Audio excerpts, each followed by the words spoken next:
Assalamualaikum warahmatullahi wabarakatuh. Berjumpa lagi dengan saya Sari Maghfirah dari SD Negeri Cetak Sari 1. Saya merupakan salah satu calon guru penggerak angkatan 7 dari Kabupaten Demak.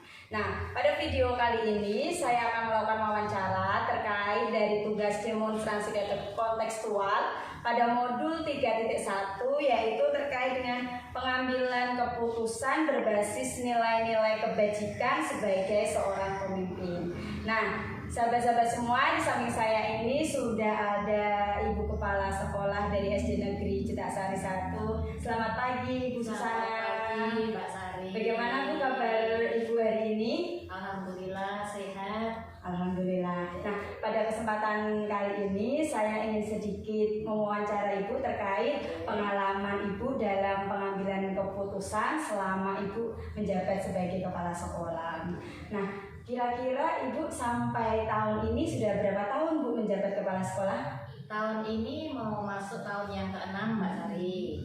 Berarti lama juga ya. Nah, ini kesempatan ini tidak akan saya sia-siakan. Saya akan memperdalam lagi terkait keahlian dalam mengambil keputusan berbasis nilai. Nah, Ibu, dalam kasus yang ditemui di sekolahan selama Ibu menjabat, itu kan pasti permasalahan banyak sekali ya Bu ya. Nah, kita akan berfokus kepada masalah yang berbasis jaringan etika Bu.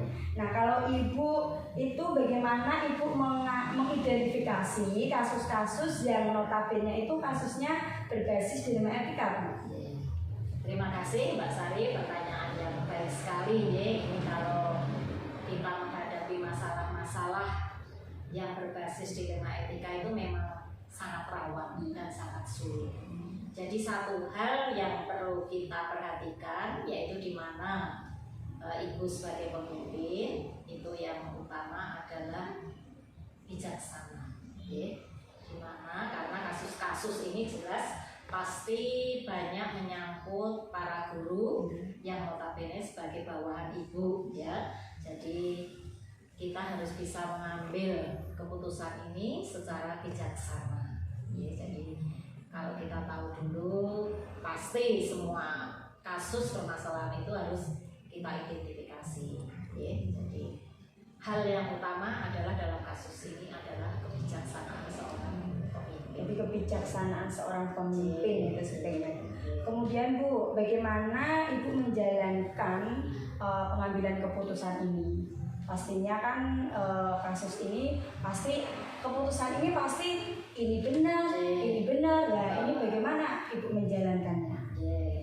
Karena memang ini adalah dua kepentingan yang sama-sama benar dan sama-sama mengandung nilai kebajikan. Jadi mana yang terbaik itu harus kita pahami, ya. Jadi kesimpulan yang kita ambil itu adalah kesimpulan yang terbaik.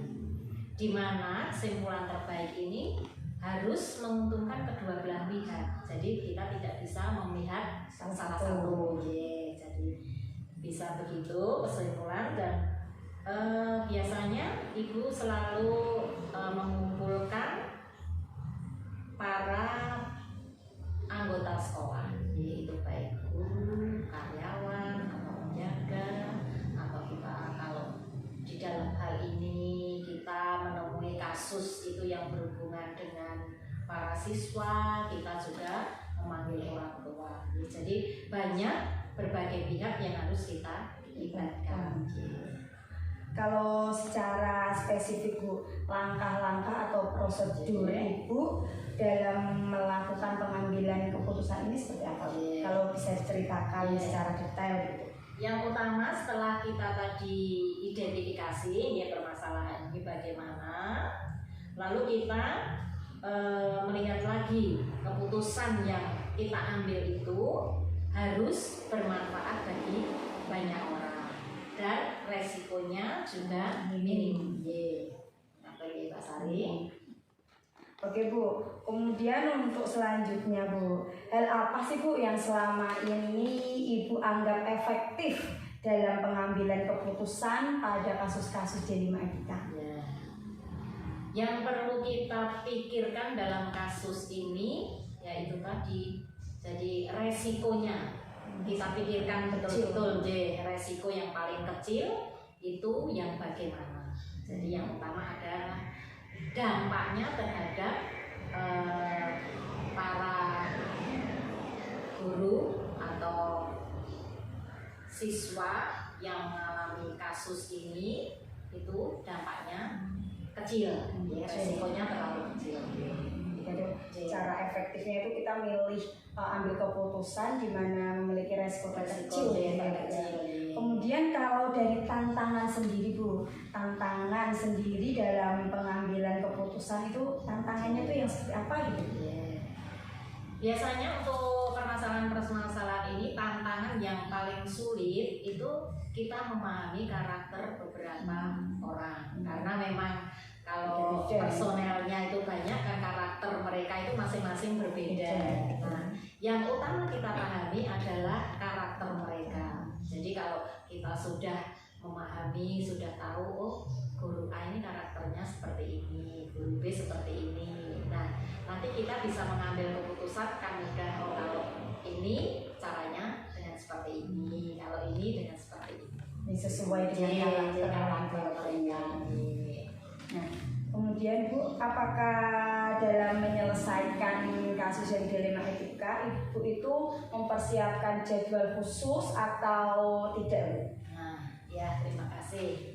Ini yang perlu dipahami Mbak Sari. Jadi kalau ada kita menghadapi suatu masalah, itu kita jangan membuat jadwal ya. Kalau kita buat jadwal itu nanti terlalu lama kita menyelesaikan berat. Tahu kita, oh ini ada permasalahan seperti ini, langsung kita tangani ya. Jadi tidak usah dibuat jadwal, langsung kita tangani. Hal-hal apa yang perlu kita lakukan? Nah, misalnya khusus ini kesulitan untuk menyelesaikan sendiri, biasanya khusus minta bantuan teman-teman. Karena memang kita kan satu tim bekerja ya, jadi tidak bisa kita bekerja sendiri. Jadi yang perlu diketahui itu langsung kita selesaikan, jangan ditunda-tunda ya.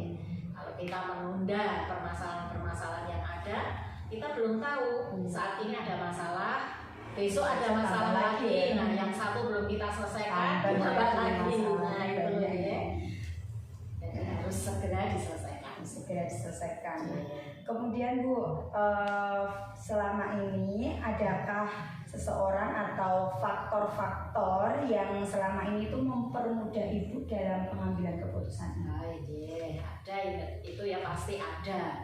Karena saya tidak bisa bekerja sendirian. Di belakang saya kan ada teman-teman, ada tenaga pendidik, ada siswa, ada orang tua ya. Nah, inilah yang membuat saya sangat membantu dalam pekerjaan saya, terutama guru-guru yang solid ini. Kalau kita ajak menyelesaikan suatu masalah itu, pasti mereka cepat mendukung kegiatan.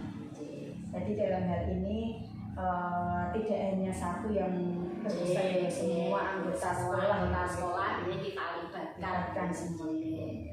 Kemudian Bu, selama ini kurang lebih 6-7 tahun Ibu menjabat sebagai kepala sekolah, kemudian Ibu menyelesaikan berbagai macam kasus-kasus dilema etika. Pembelajaran apa Bu yang bisa diambil? Pembelajaran yang utama adalah kita harus tahu, pertama itu kita jangan menghindari masalah yang ada. Jadi berani menghadapi. Kita hadapi. Setelah itu cepat selesaikan masalah yang kita hadapi. Kita tahu kalau masalah satu tidak kita selesaikan, nanti akan datang masalah-masalah yang lain. Yang ketiga adalah jika kita bisa mengambil keputusan, pikirkan bahwa keputusan itu adalah resikonya kecil bagi mereka-mereka yang mengalami kasus-kasus seperti ini.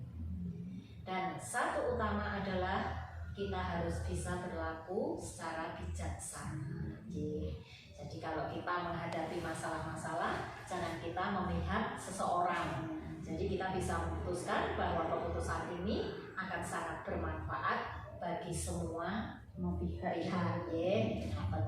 Jadi satu, jangan hindari masalah, segera selesaikan dan bisa berlaku bijaksana. Seperti itu.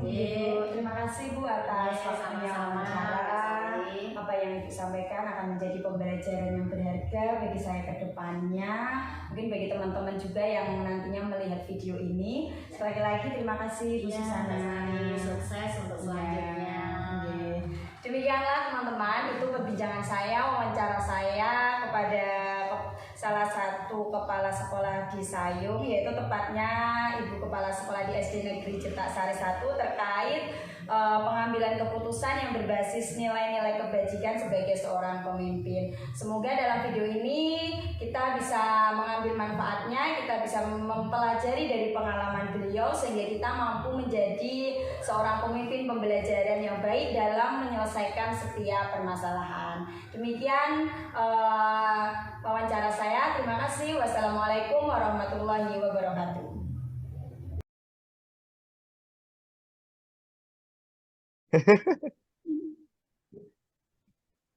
Assalamualaikum warahmatullahi wabarakatuh. Waalaikumsalam warahmatullahi wabarakatuh.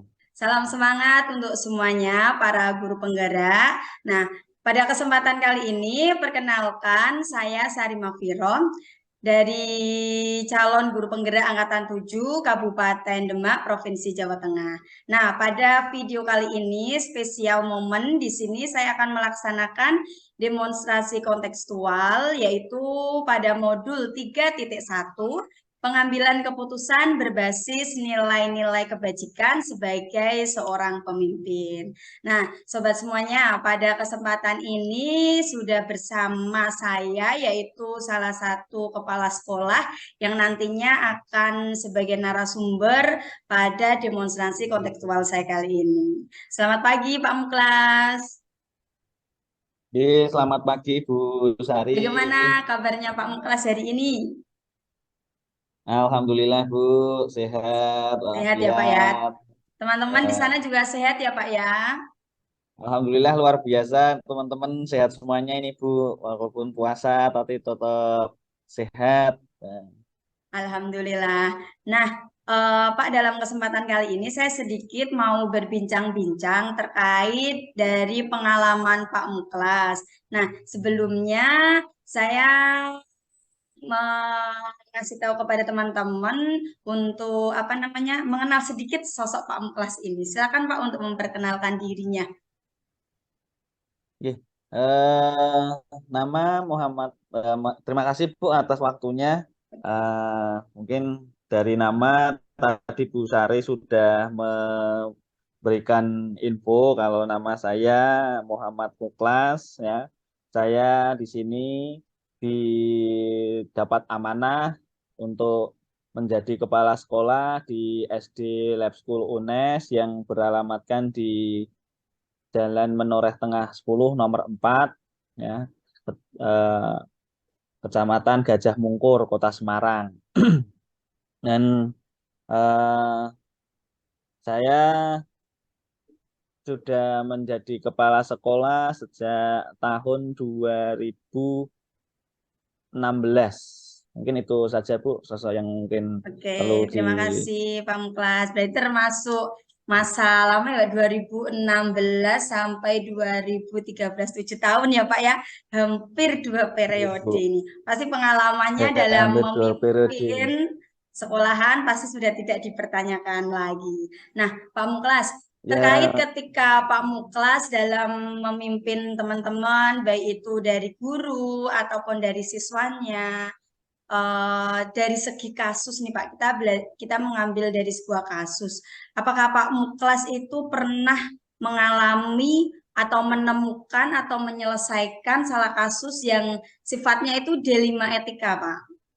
Jadi kasus iya. ini itu tidak ada kasus kaitannya dengan hukum, tetapi kasus ini itu membutuhkan benar-benar analisis sehingga keputusan yang kita ambil itu merupakan keputusan yang terbaik dari yang paling baik. Pernah nggak Pak mendapatkan kasus yang seperti itu? Ya, pernah Ibu. Karena memang apa namanya yang namanya kasus itu kan dimanapun pasti ada ya. Baik itu nanti bertentangan dengan aturan, hukum ataupun yang tidak itu kan semuanya pasti ada. Apalagi kita sebagai manusia punya punya perasaan, moral. Kadang ini ya juga sama-sama baik, tapi dalam pelaksanaannya di lingkungan kita harus tetap menjaga bagaimana eh, keputusan itu bisa tetap berjalan, tapi tidak merugikan orang lain.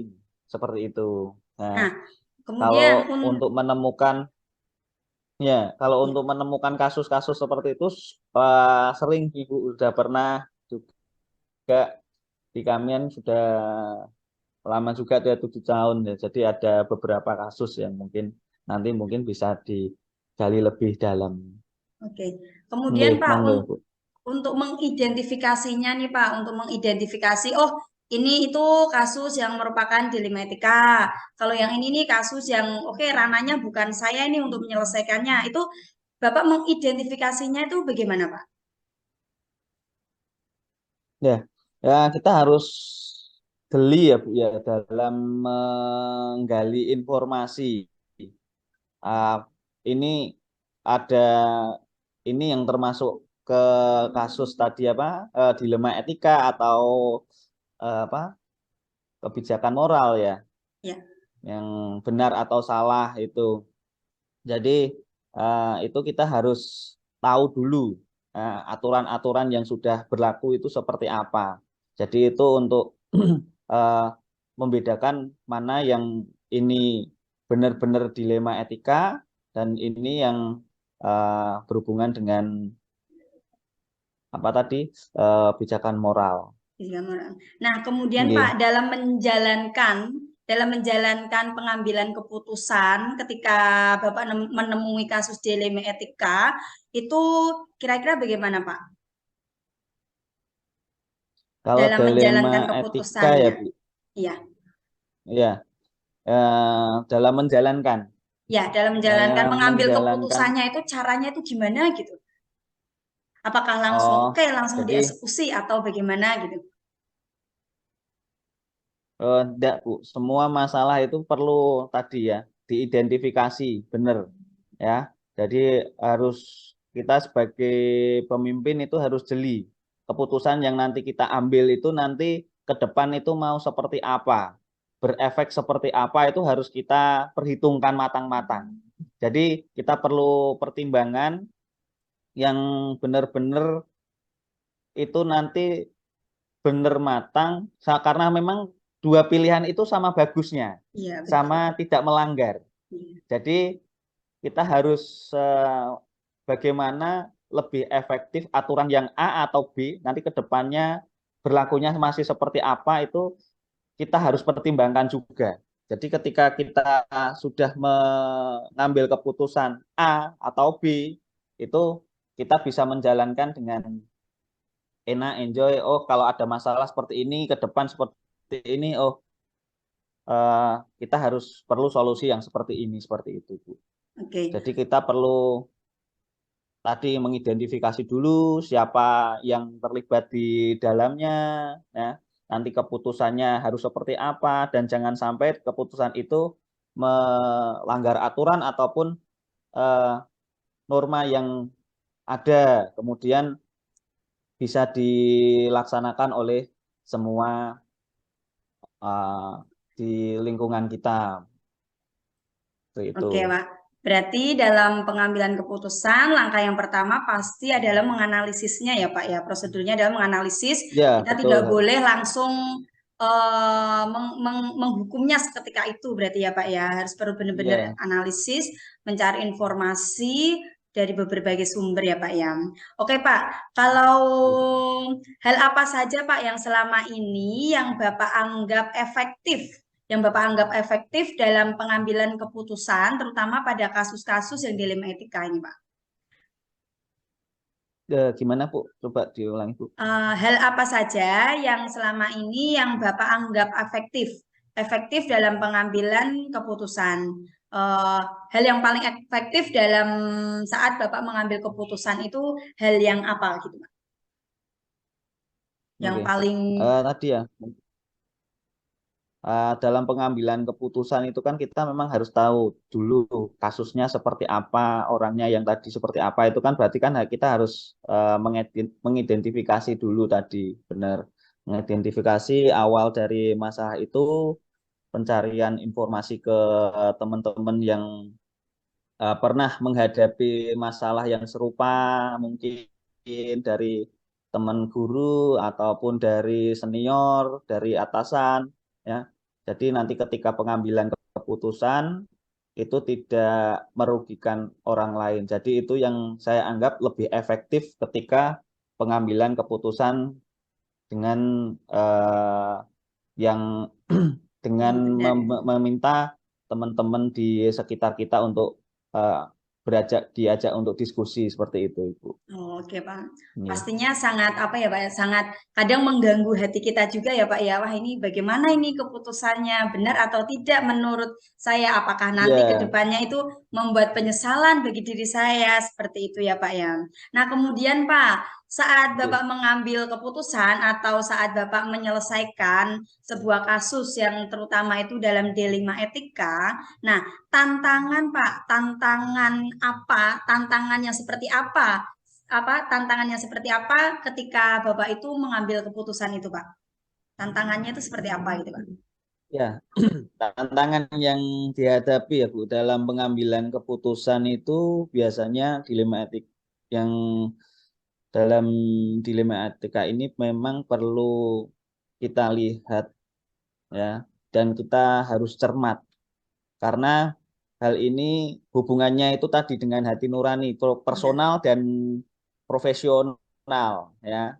Jadi bagaimana kita bekerja dengan hati supaya teman-teman tetap eh, bisa melaksanakan itu kebijakan yang kita atau keputusan yang kita ambil. Jadi teman-teman bisa merasakan, oh ada kasus seperti ini, solusinya seperti ini, enaknya kita bareng-bareng ngelakuin ini supaya nanti kita bisa eh, baik dalam melaksanakan sebuah instansi seperti itu. Jadi karena hubungannya itu personal dan profesional, ya, kita perlu kematangan, kematangan hati dari kematangan kemampuan kepala sekolah atau pemimpin dalam mengambil keputusan itu sendiri. Oke. Oke, Pak. Kemudian, Pak, kalau dalam penyelesaiannya, ini kalau Bapak sendiri dalam menyelesaikan kasus yang notabene dilema etika, itu tuh Bapak membuat jadwal tertentu atau mungkin diselesaikan saat itu juga, dan bagaimana prosedurnya, Pak? Ya, kalau kasus yang kita hadapi itu kan memang banyak ya Bu ya dalam setiap hari itu kan ya pasti ada kasus itu sendiri. Nah, kita harus sesuaikan dulu dengan skala prioritas, mana yang harus kita selesaikan terlebih dahulu, mana yang ini bisa kita tunda, ya. Walaupun semua kasus itu harus semuanya diselesaikan. Nah, kalau seperti itu nanti kita lihat juga eh, kasus ini bisa kita langsung eksekusi, langsung kita ambil keputusan seketika itu atau tidak, itu dari tadi melihat kasus yang ada dan skala prioritas yang harus kita uh, utamakan terlebih dahulu. Jadi ketika pengambilan keputusan ya dari masalah yang kita hadapi ya jika dirasa bisa langsung dieksekusi, bisa langsung diambil keputusan, ya kita ambil keputusan. Tapi kalau itu dirasa berat dan kita sebagai pimpinan tidak bisa mengambil keputusan itu secara mandiri pribadi seketika itu, ya kita butuh tim, tim yang support kepada kita. Mungkin itu bisa teman ataupun tadi pimpinan atau teman-teman di lingkungan kepala sekolah yang mungkin sudah berpengalaman dalam menghadapi permasalahan-permasalahan yang berada di instansinya. Seperti itu, Ibu. Berarti kita menyesuaikan kondisi kasusnya ya Pak ya. Bisa juga kita menyelesaikan Ya, seketika itu juga, bisa juga kita memang membutuhkan beberapa waktu dalam menyelesaikannya. Nah Pak, kemudian Pak, faktor-faktor apa saja yang selama ini itu mempermudah Bapak dalam atau membantu Bapak dalam menyelesaikan kasus atau mengambil keputusan pada kasus dilema etika ini Pak? ya. Untuk pengambilan keputusan itu apa ya, butuh tadi kita butuh tim yang support, Bu. Ya, kita butuh tim support yang menyupport kita. Jadi nanti ketika kita pengambilan keputusan itu eh, teman-teman sudah merasa, oh ini juga hasil dari diskusi, hasil dari bincang-bincang, ya. Ya, jadi hal yang perlu atau faktor ya tadi ya, faktor yang mempengaruhi maaf, faktor yang anu tadi ya, berarti apa? Faktor yang Faktor yang mempermudah ya, Bu mempermudah ya. ya. Ya, faktor yang mempermudah itu tadi ya, tim itu, dari tim-tim itu kita ajak diskusi, kita ajak bareng, sering ngobrol, karena memang ruhnya pendidikan, ruhnya apa, kita itu kan kalau tidak dimulai dengan ngobrol, bicara itu kan tidak bisa. Jadi perlu kita eh, bertukar pikiran, ya. Baik itu nanti guru, kepala sekolah, saya kepala sekolah, ataupun pimpinan kita. Kalau di lab school ya ini ada pengelola, kemudian kalau dari dinas ya ada pengawas, seperti itu. Berarti Oke. Jadi membutuhkan itu itu yang ya Pak ya. faktor yang Kolab- Kolaborasi mempermudah, itu ya Pak ya. ya. Nah, Kolaborasi ya itu mm, perlu, ya. oke Pak. Kemudian ini yang terakhir nih Pak. Nah, dari pengalaman yang telah Bapak alami dalam pengambilan keputusan, dalam pengalaman pengambilan keputusan, ini pelajaran apa yang sudah Bapak petik ketika Bapak itu berhasil menyelesaikan pengambilan keputusan dalam sebuah kasus dilema etika ini, Pak? Ya, dalam apa ya, Bu ya? Kalau keputusan itu, kalau sudah jadi keputusan, kita bisa menyelesaikan masalah. Ya, pertama kita bisa untuk introspeksi diri kita sendiri, ya, untuk kita laksanakan di instansi kita. Kemudian kalau sebagai referensi, kemudian kalau memang itu nanti bisa digunakan teman kita, karena tadi ada tim-tim supporting di, setiap sekolah, baik itu sekolah maupun di kecamatan, ya, itu kita bisa saling sharing, berbagi sama teman-teman yang lainnya. Dan yang memang utama itu pengalaman, ya, pengalaman dari semakin kita bisa berbagi pengalaman dengan teman-teman kita, ya, dalam hal apapun itu, nanti kita lebih mudah dalam menyelesaikan kasus-kasus ataupun menyelesaikan masalah yang kita hadapi. Jadi tadi perlu kolaborasi, perlu ngobrol dengan teman-temannya, itu jadi hal yang paling mudah ketika kita menghadapi masalah. Jadi ketika kita menghadapi sebuah masalah itu kita sudah tidak bingung. Oh, saya masih punya teman yang support saya. Kemarin kelihatannya si A punya keputusan seperti ini. Kemarin pernah cerita hal ini. Coba nanti saya gali informasinya. Apakah sudah sesuai dengan kasus yang saya hadapi seperti ini, ya? Seperti itu aja, Bu. Mungkin itu Oke, oke, eh, terima kasih kita Pak. gunakan. Jadi, Oke Pak, sami-sami, Bu. jadi dalam mengambil keputusan dalam seorang pemimpin memang kita memang benar-benar harus jeli dan memang harus ya sedikit berhati-hati seperti itu ya Pak ya, karena Ya, apa yang perlu sudah kesabaran. menjadi keputusan kita, berharapnya itu tidak akan menjadi sebuah penyesalan ke depannya nanti seperti itu ya Pak ya.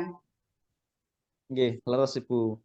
Nggih, Oke, terima kasih Pak betul. Muklas atas waktunya Nggih, sudah memberikan saya pembelajaran yang berharga dalam wawancara kali ini sehingga saya bisa belajar langsung dari narasumber yang memang benar-benar sudah terjun langsung dalam pengambilan keputusan, di mana dalam pengambilan keputusan ini seorang pemimpin harus berbasis nilai-nilai kebajikan dan tidak merugikan dari segi manapun. Karena pada dasarnya apa yang kita ambil itu kan memang pertama kita harus pastinya kalau kita berkaitan dengan murid pastinya harus berpihak kepada murid, kemudian juga berdasarkan nilai-nilai kebajikan, serta pastinya dengan nilai tanggung jawab. Terima kasih Pak Muklas Ya, atas betul. waktunya. Semoga kita bisa bertemu secara langsung pada kesempatan Amin, amin. lain waktu. Nggih. Terima kasih Nggih, Pak. matur suwun sami Wassalamualaikum Bu Sari. warahmatullahi Ya, wabarakatuh. sehat-sehat semuanya. Oke, Waalaikumsalam warahmatullahi wabarakatuh. Sehat-sehat. Refleksi pasca wawancara. Yang pertama, hal-hal yang menarik yang muncul setelah wawancara. Dari kegiatan wawancara yang saya lakukan, didapatkan bahwa dari kedua pimpinan yang saya wawancarai, yaitu Bu Susan dan Pak Muklas, memiliki cara berpikir dan prosedur yang sama dalam pengambilan suatu keputusan. Nah, dari hasil wawancara juga didapat bahwa mereka juga ternyata belum mengetahui tentang 4 paradigma serta 3 prinsip dalam pengambilan keputusan. Namun dalam hal ini secara tidak langsung mereka sudah menerapkannya dalam pengambilan keputusan yang mereka ambil.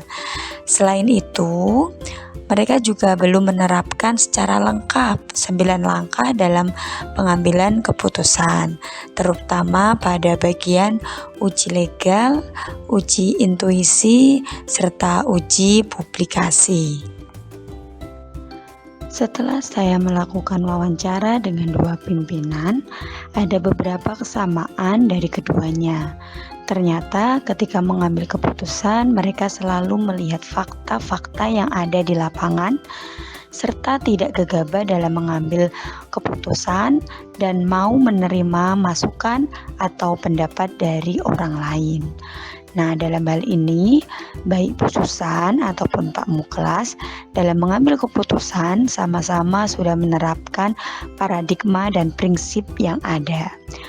Hal ini terlihat dalam jawaban tantangan dalam pengambilan keputusan mereka, yaitu kadang ada rasa kemanusiaan dan kepedulian yang mengalahkan aturan yang ada. Jelas hal ini sesuai dengan paradigma benar lawan benar. Dalam pengambilan keputusan, mereka pun melihat dampak atau akibat jangka panjangnya. Kemudian juga ada beberapa perbedaan pada keduanya, yaitu dalam hal ini dalam prosedur atau langkah-langkah pengambilan keputusan. Sebenarnya Bu Susan dan Pak Muklas hampir sama, namun dalam hal ini Bu Susan lebih lengkap dalam melakukan prosedur pengambilan keputusan. Pak Muklas dalam mengambil keputusan lebih condong pada berpikir berbasis rasa peduli. Nah, sedangkan pada Bu Susan itu lebih condong pada peraturan. Walaupun kadang pada suatu kasus tertentu peraturan bisa dikalahkan dengan rasa kemanusiaan. Yang menonjol dari 2 pimpinan yang saya wawancarai yaitu Bu Susan. Dalam hal ini, Bu Susan dalam mengambil keputusan melakukan langkah lebih baik dibandingkan dengan Pak Muklas, di mana Bu Susan sudah melakukan 6 dari 9 langkah yang ada walaupun secara tersirat. Beliau sudah mengidentifikasi masalah, melihat fakta di lapangan, kemudian siapa saja yang terlibat, adakah pelanggaran di dalamnya, kemudian mendengarkan saran dari orang lain, serta mengambil keputusan yang benar-benar tepat dan tidak merugikan pihak manapun. Rencana ke depan dari pemimpin dalam menjalani pengambilan keputusan yang mengandung unsur dilema etika, yaitu kedua pemimpin tersebut tidak akan gegabah dalam mengambil keputusan. Kemudian mereka akan mengambil keputusan dengan penuh perhitungan, karena bagi mereka apa yang diputuskan hari ini akan memiliki dampak ke depannya. Mereka juga akan lebih bijak dalam mengambil keputusan karena pengalaman adalah pelajaran yang paling berharga. Kemudian kedua pemimpin tersebut dalam mengukur efektivitas pengambilan keputusan, yaitu sama-sama meminta saran atau melibatkan orang lain yang dipercaya dan orang-orang yang sudah mengalami masalah yang sama atau yang berpengalaman. Penerapan pengambilan keputusan dilema etika. Dalam hal ini, setelah saya melakukan wawancara serta mempelajari modul, saya akan menerapkan proses pengambilan keputusan sebagai pemimpin pembelajaran, dimulai dari diri saya terlebih dahulu. Jika saya menghadapi masalah dilema etika, maka saya akan berusaha mengambil keputusan dengan menerapkan 9 langkah pengambilan dan pengujian keputusan. Dimulai dari mengenali nilai-nilai yang bertentangan, menentukan siapa yang terlibat, mengumpulkan fakta-fakta yang relevan, melakukan uji benar lawan salah, kemudian uji panutan, kemudian menguji paradigma benar lawan benar, melakukan prinsip penyelesaian dilema etika yaitu resolusi, melakukan investigasi opsi trilema, membuat keputusan, dan melakukan refleksi. Jika ada teman sejawat meminta bantuan saya untuk menyelesaikan masalah dilema etika, maka saya dengan senang hati akan membantunya. Sedangkan penerapan dilema etika pada lingkungan sekolah, saya akan awali dengan melakukan koordinasi dengan kepala sekolah. Dengan izin beliau, saya akan sampaikan dan sosialisasikan penerapan pengambilan keputusan dilema etika pada saat rapat sekolah.